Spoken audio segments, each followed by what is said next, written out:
Conversamos esta mañana aquí en el estudio de La Hora es Cuando, en Infinita, con el ministro de Justicia y Derechos Humanos, Luis Cordero.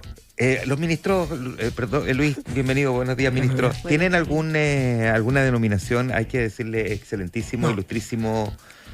¿Denominación especial legal? No, ninguna. No, ninguna.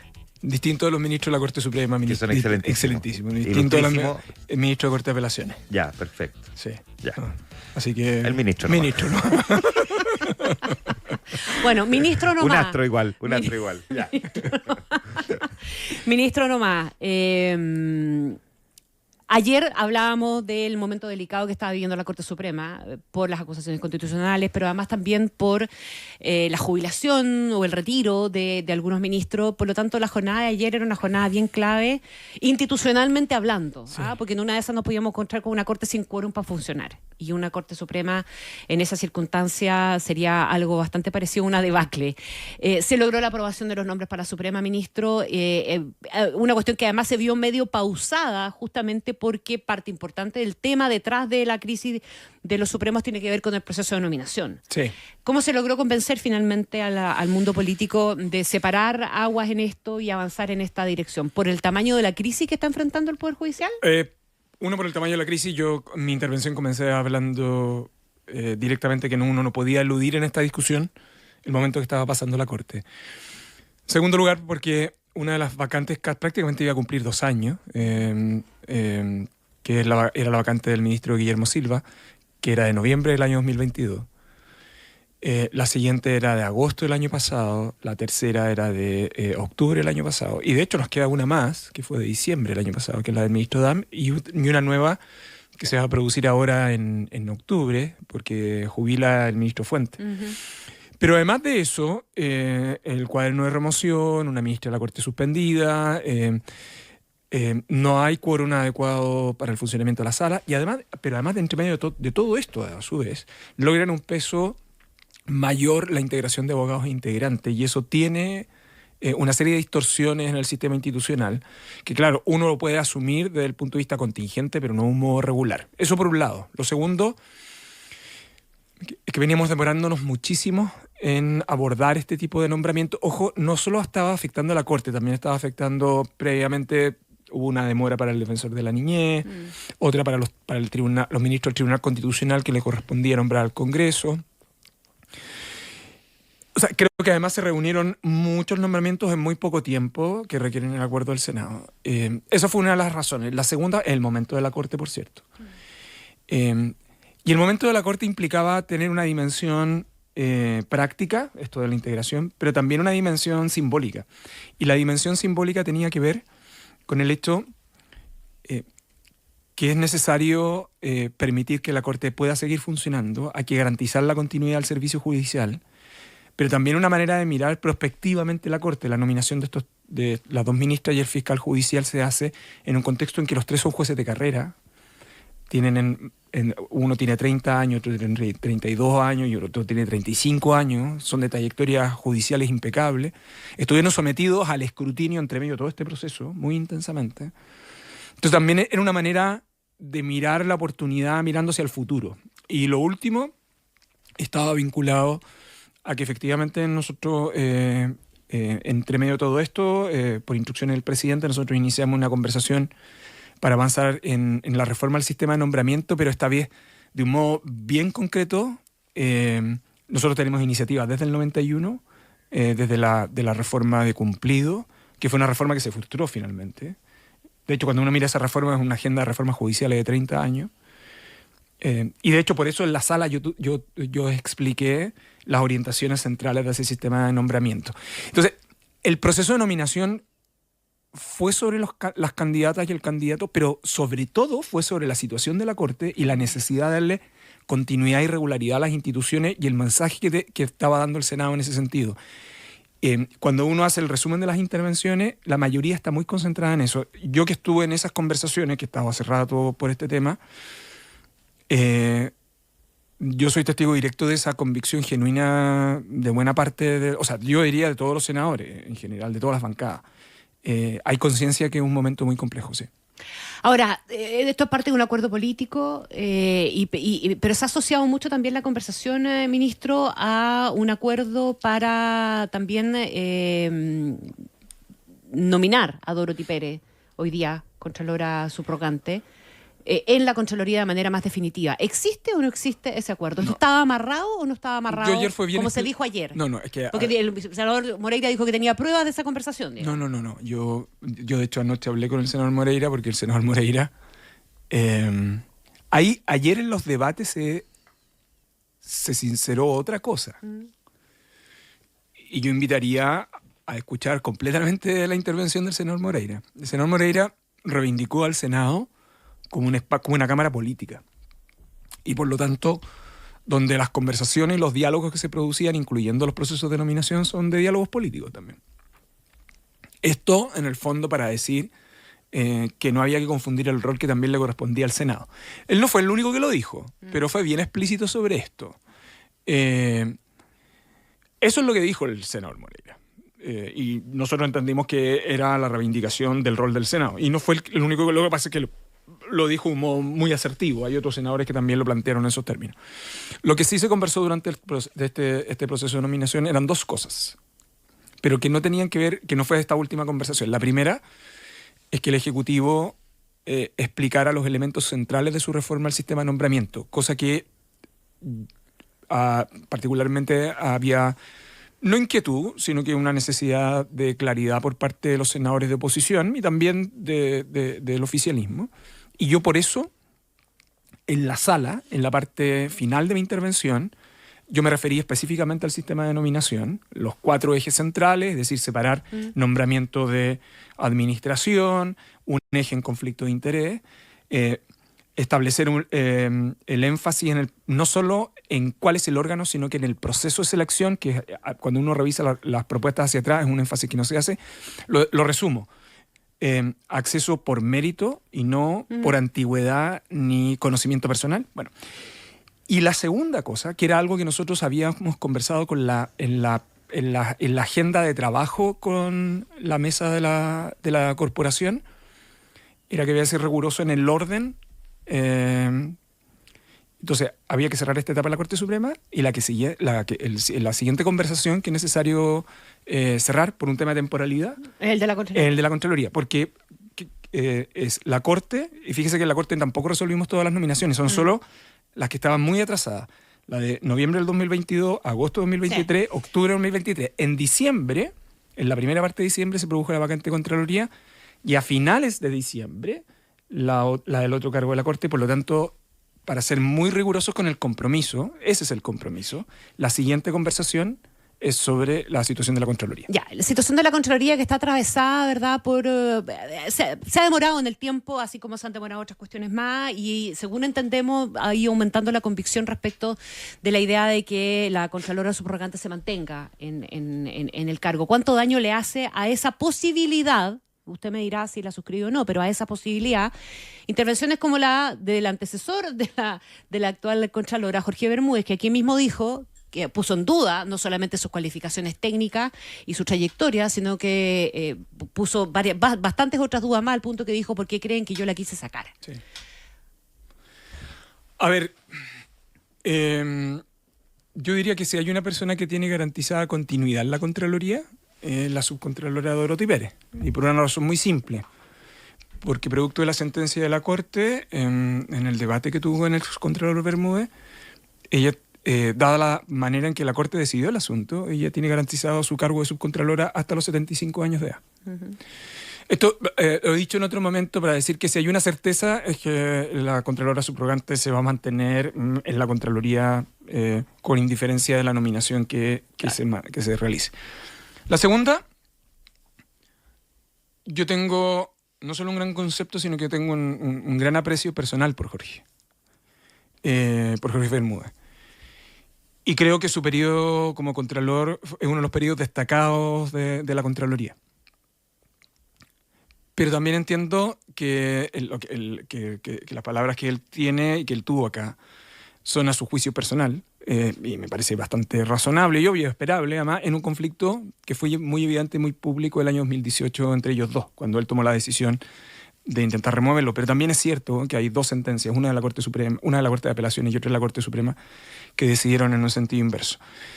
Y por eso yo he sido muy insistente, terminada el proceso de nominación de ayer de los ministros, de las ministras de la Corte Suprema y el fiscal judicial, en insistir en algo que el Ejecutivo ha sido bien claro, y es que cada institución se evalúa en su mérito. Ahora viene el proceso de conversación sobre Contraloría, y sobre los atributos de él o la candidata se hará en su mérito. Pero la opinión de Jorge, yo con todo el respeto que le tengo, y creo que insisto, con el periodo, que yo creo que es un periodo muy destacado de la Contraloría, la historia de la Contraloría, entiendo yo que también está marcado por una posición y una controversia que ellos tuvieron, pero los méritos de la candidata eventualmente, en el caso que sea el diálogo sobre ella, serán en función de los antecedentes objetivos que el Ejecutivo y los senadores tengan. Ya, ¿y el Ejecutivo hasta ahora tiene una opinión sobre esos méritos? Nosotros hemos sido testigos públicos de lo que ha sido hasta ahora su proceso de subrogancia. Hay una particularidad que es bien compleja, fíjese, en la Contraloría. Los 3 últimos procesos de nominación de Contralor han sido subrogantes mujeres. Noemí Rojas, Patricia Arriagada, y ahora Dorothy Pérez. Las 2 primeras no fueron nominadas, habiendo tenido largas trayectorias en la Contraloría. Hay algunas cosas que yo creo que es conveniente para que ustedes tengan en consideración. Desde el año 2005, la reforma del 2005, los nominados terminaron siendo externos a la Contraloría. El primer nominado fue rechazado siempre por el Senado. En el caso de la primera nominación, el 2005, fue Pablo Ruiz Tagle, y terminó siendo nombrado Ramiro Mendoza. En el segundo, el nominado fue Enrique Rajevich, y terminó siendo nominado Jorge Bermúdez. Y una de las voluntades del Ejecutivo, por el momento institucional en que nos encontramos, por eso fue la manera en cómo abordamos también la Corte Suprema, es que los candidatos o la candidata que se proponga a cada una de estas posiciones tenga consenso adecuado para evitar, ¿no?, situaciones inconfortables en un momento en que uno también tiene que tratar de atraer buenos No solamente traer buenos cuadros, hoy día también me imagino en la lista de los checklists que se van haciendo, y esto tiene que ver con el proceso de nominación de la Corte y también con el caso del Contralor. ¿Hay alguna forma de hacer bien hecho el chequeo, ministro, respecto de los chats de Luis Hermosillo, no? ¿Se han hecho en el caso de los candidatos a la Corte? ¿Se puede hacer en el caso de Dorothy Pérez o de otros candidatos que puedan estar para la Contraloría? Hay algunas posiciones en las cuales las personas pueden estar, no por ellas, sino que por las instituciones, puedan estar expuestas. Nosotros hicimos ese trabajo a propósito de esta nominación. Uh-huh. Ahora, ese es un trabajo que descansa, por una parte, en las entrevistas directas que se tiene con el candidato o la candidata. En el proceso de nominación, además de los ministros de la Corte, durante el periodo de la audiencia pública que se realizó, y el examen que se realiza el examen de los antecedentes que se realiza ante la Comisión de Constitución del Senado, el Senado preguntó a cada uno de los candidatos, en el caso de la Corte Suprema, y cada uno respondió. Y es altamente probable que algo así suceda exactamente con las nominaciones que siguen. Y el Ejecutivo ha generado sus mecanismos de evaluación y entrevista para este fin. Sí. Que yo creo que el caso audio en general, uno de los efectos y una de las probables enseñanzas también tiene que ver en qué antecedentes, qué otros aspectos uno debe tener en consideración, no solo para mirar el currículum, sino que también en la forma y modo en que se indagan y se entrevistan a los candidatos para este tipo de cargos. Visto el tránsito que ha seguido hasta ahora, el caso Audios, y particularmente cuánto ha golpeado la Corte Suprema, el debate, o una parte del debate hoy día, se ha concentrado en si le conviene más a estas alturas al país que sea el Parlamento el que resuelva el destino de algunos ministros, o que por otro lado sea la propia Corte Suprema la que solucione sus problemas, y sean ellos los que en el fondo determinan y dictaminen quién debe seguir y quién no debe seguir, y quién debe ser sancionado a partir de lo que ha hecho o revisado la Comisión de Ética. ¿Al gobierno qué le parece mejor políticamente? En términos de señal también. Sí, lo que pasa es que en rigor, nosotros tenemos... La posición del gobierno sobre esto es reconocer que en Chile tenemos un sistema, de separación de poderes, pero además hay un sistema de independencia de sanciones. Entonces una persona puede estar sujeta a un régimen de responsabilidad disciplinaria, a otro penal, y en el caso de alguna autoridad, el régimen de responsabilidad política. ¿Qué es lo que sucede en este caso, en el fondo, no? El disciplinario está a cargo de la Corte Suprema, a través del cuaderno de remoción, donde lo que se evalúa es el mal comportamiento, ese es el estándar constitucional. El de la acusación constitucional, el de notable abandono de deberes, ese es el estándar.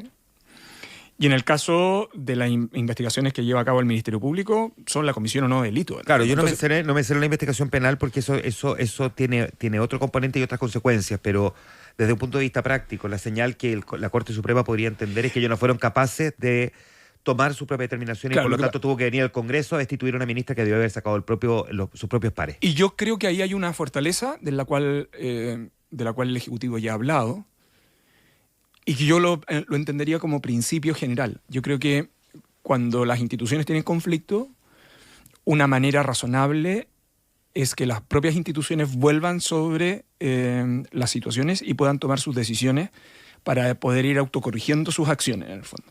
Y esta es una decisión que tomó el Pleno de la Corte respecto a un procedimiento que yo creo que también es conveniente tener presente, que está en curso, en el fondo, ¿no? O sea, que se abrió comisión de ética, que a la ministra Vivanco se le formularon cargos, que ella tiene su descargo estos días, su plazo va a vencer, que probablemente, previamente que decía el Pleno, van a haber alegatos públicos. O sea, está en un contexto, además, donde la ministra Vivanco también va a exponer su versión, sus antecedentes, su defensa. Eso es importante desde la perspectiva de que sean las propias instituciones las que resuelvan sus propias controversias. La respuesta es sí. Oye, esto es lo otro relevante, con indiferencia de las decisiones que tomen otros poderes del Estado. Y creo que es una muy buena señal en términos de que es la propia Corte la que toma la situación, realiza las indagaciones, teniendo presente que también el Congreso va a hacer las suyas. Y en la historia de la Corte esto es importante porque esto fue lo que pasó. Disculpe la lata, pero las trayectorias de buena parte de los que están ahí en la Suprema hoy día, y de hecho los que acaban de haber nominado ayer, son personas que tienen muy clara la trayectoria del Poder Judicial de los 90 en adelante, y que vivieron la crisis de las acusaciones constitucionales de los 90, y de la última parte, que es el caso del ministro Correa Bulo, que de hecho se rechaza la acusación constitucional y después toma la decisión la Corte en su cuaderno de remoción. Claro. Que es la primera vez que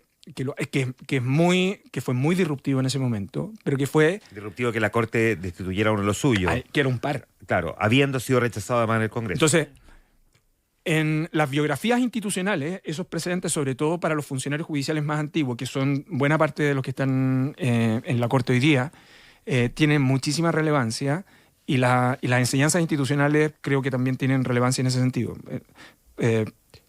La señal que la Corte hubiese tomado previamente la decisión de haber instruido al menos esas indagaciones, ese procedimiento, es una señal de sanidad institucional, con indiferencia del resultado posterior. Y por eso lo quiero separar, porque esto también es con indiferencia a lo que suceda en el contexto de la acusación constitucional. Ya. Yo... Hagamos el capítulo Irina Karamanos, porque tenemos hartas otras preguntas más, pero es inevitable plantearle al ministro Luis Cordero cuál es la versión que tiene el gobierno, la respuesta que da el gobierno a esta publicación de que habría 5 abonos hechos por Irina Karamanos a las cuentas de la Fundación Procultura que está siendo indagada, ¿verdad?, en el contexto del caso Fundaciones, del caso Convenio. Ella saca una declaración desmintiendo siquiera haber hecho esos abonos. Pero se instalan dos cuestiones o dos grandes dudas. Una es el movimiento que se hace a nivel de la Fiscalía y cuánto de interferencia política puede haber habido como para que ni siquiera fuera citada a declarar en su momento. Y dos, también la sospecha de que aquí puede haber plata política. Sí, sobre lo segundo, yo creo que la declaración de Irina Karamanos ha sido bien clara en este punto. Incluso lo que es bastante obvio, pero yo creo que nunca está de más decirlo en contextos de estas características. por cierto, está a disposición de la justicia, pero ella ha desmentido los hechos sobre los cuales descansa esa publicación. Lo hace como una ciudadana, no como un miembro del Ejecutivo, y por cierto, el gobierno tiene muy en consideración lo que acaba de haber dicho, y lo demás forma parte de las indagaciones, de las investigaciones penales que se lleven a cabo. Pero yo creo que su declaración y su comunicado tras esa publicación de anoche ha sido bien categórica sobre ese punto. Sobre los movimientos... Mira, hay un punto que a mí creo que es conveniente que nosotros tengamos presente. Las investigaciones que lleva a cabo el Ministerio Público son institucionales y no personales. Es decir, hay un fiscal a cargo, pero en general los que llevan a cabo las indagaciones son equipos de fiscales. Sentar dudas sobre ese punto a mí, la verdad, me parece que es innecesario. El Ministerio Público, respecto a las indagaciones que están vinculadas a todos los casos de corrupción, en el último tiempo creo que ha dado garantía a todo el mundo. Ha llevado a cabo las investigaciones contra quien ha tenido que llevarlo a cabo. A mí no se me pasaría por la cabeza poner en duda la severidad con la cual ha actuado el Ministerio Público en las indagaciones sobre corrupción en el último tiempo, y particularmente bajo la administración del fiscal Valencia. Entonces yo me quedo con la declaración de Irina Caravamano, que es muy categórica sobre este punto. En segundo lugar, que si es necesario que ella preste declaración, el Ministerio Público lo va a hacer, y va a poner a disposición los antecedentes de la justicia. Pero sí, la pregunta es por qué eso no ocurrió. Bueno, pero eso, porque había una recomendación por parte de la PDI que en el fondo eso ocurriera. Sí, pero ¿sabe lo que pasa, Juan Manuel? Es que los informes de la PDI son informes de investigación preliminar. La decisión en qué momento una persona es citada a declarar y bajo qué situación procesal es una definición de los fiscales. Si no, yo diría que mejor sustituyamos... No, está bien, pero eso es. Pero, a ver, ministro. Estamos en un momento en el que hoy todo el mundo desconfía de todo el mundo, y con legítima razón. Entonces, cuando ocurre que efectivamente quien teóricamente debía haberle potencialmente tomado esa declaración sale... Estamos hablando del fiscal Palma. Del fiscal Palma. Sí, y después, claro, es que lo explicamos largamente hoy día de la mañana. Y luego llega otro fiscal y esto queda como, tal cual como lo dice el mostrador, y por lo tanto el mostrador se hace responsable de lo que publica, como congelado, no sé, subsumido, abducido, no tengo idea. E inevitablemente levanta una sospecha. Por eso le pregunto... Sí, pero yo en esto... respecto de esa declaración. No, sí, está bien, pero yo creo que forma parte del escrutinio legítimo del periodismo abordar ese tipo de cosas. Pero ojo, que esas son investigaciones en curso que forman parte de un conjunto de investigaciones.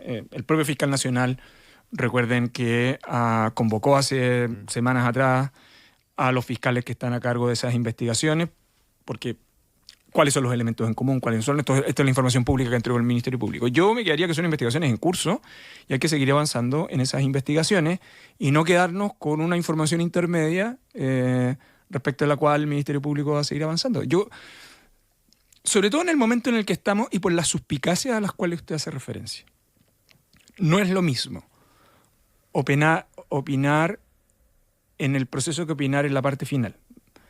Pero yo creo que lo clave es: ¿están funcionando las instituciones de la persecución criminal para indagar casos vinculados a corrupción? En el caso convenio, eso es muy evidente que es así. Y por eso yo me quedo con la declaración que ha hecho Irina Caravamano, en términos no solo de referirse a los hechos específicamente, sino quedar a disposición de la justicia para aclarar cualquier cosa sobre este punto. Yo creo que esa explicación, que es muy transparente, luego la investigación del caso convenio, particularmente en el caso Procultura, que tiene otra serie de aspectos asociados, ¿no? Es un asunto que le corresponde al Ministerio Público, y yo también tendría claridad lo que eso implica en relación a esa indagación y a todas las que están vinculadas al caso convenio también. Ministro Cordero, el principal argumento para defender a la ministra del Interior de la acusación constitucional levantada en su contra, ¿va a ser 2 puntos?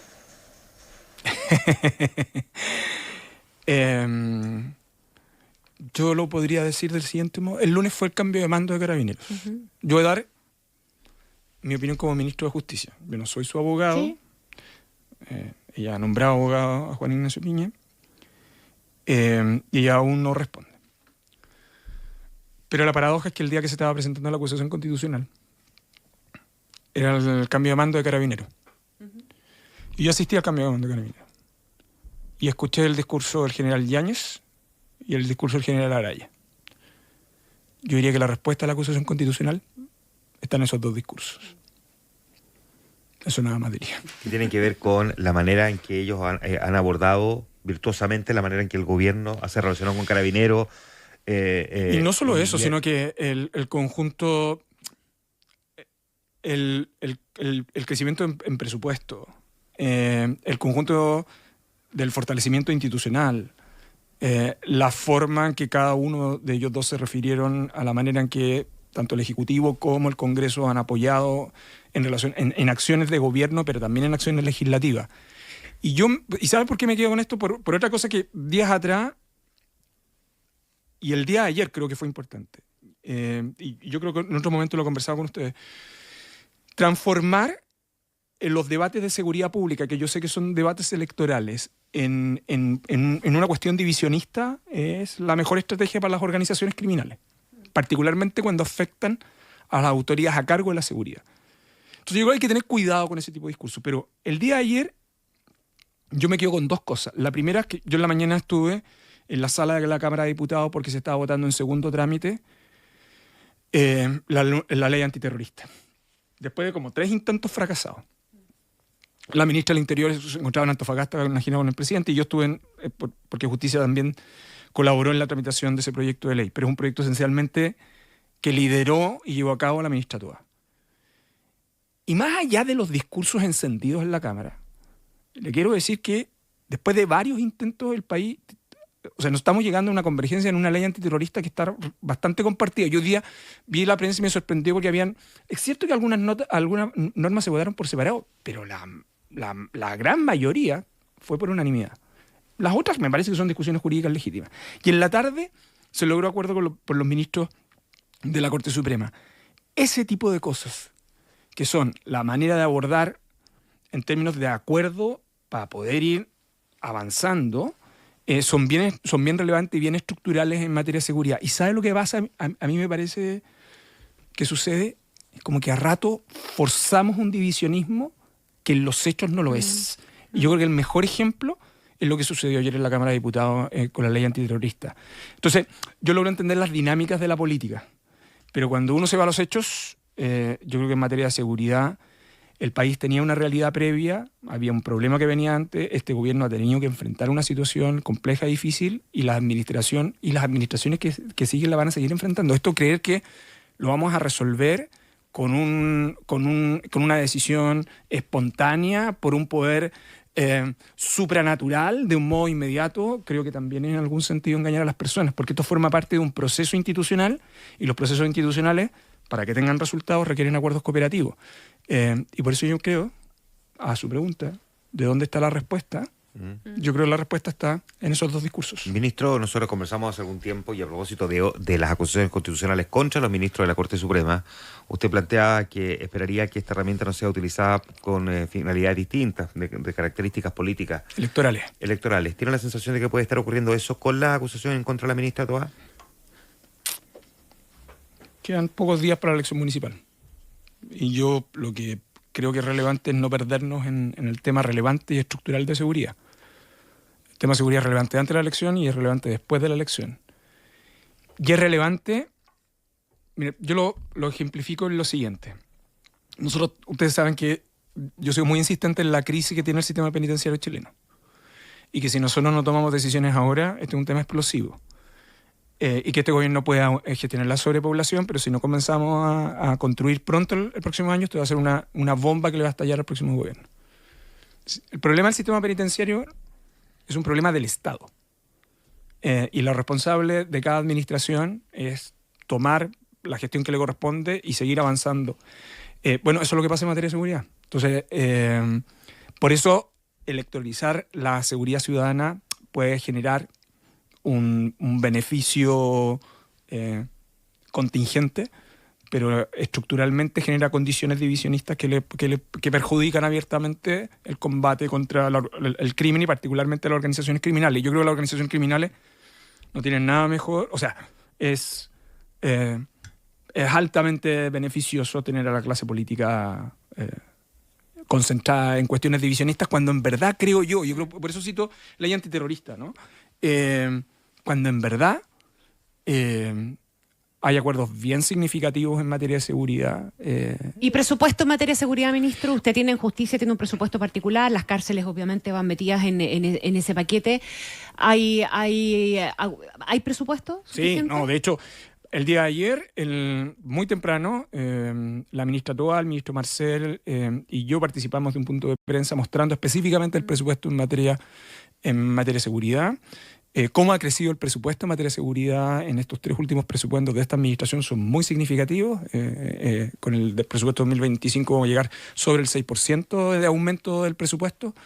15% de aumento del presupuesto en materia de seguridad de que asumió este gobierno. Es parte, entre otras cosas, de los asuntos que ha valorado Carabineros. En el caso de cárceles estamos destinando 1,2 billones. Más de la mitad del presupuesto comprometido en materia de seguridad aquí al 2030, luego que termine el gobierno, o sea, la mitad, cerca de la mitad, va a estar asociado a prisiones. O sea, la rendición de cuentas en materia presupuestaria, de recursos destinados a seguridad, tanto en términos para gestión estratégica, para gestión institucional, para infraestructura y equipamiento, cuanto para adaptación y mejoramiento de remuneraciones, es muy significativo. Por cierto, lo ha liderado el gobierno, particularmente la ministra Toa, pero es cierto también que sin el concurso del Congreso para aprobar las normas presupuestarias en este sentido sería imposible avanzar, y por eso yo me quedo en ese tipo de cosas. En eso y en lo que eso proyecta hacia adelante para el país. El ministro de Justicia y Derechos Humanos, Luis Cordero, conversando esta mañana con nosotros. Excelentísimo, ilustrísimo. No. Nunca seré excelentísimo, nunca seré ilustrísimo. Glorioso ministro. No. Simplemente ministro y luego un ciudadano a pie. Que esté muy bien. Gracias. Gracias, Buen ministro. día.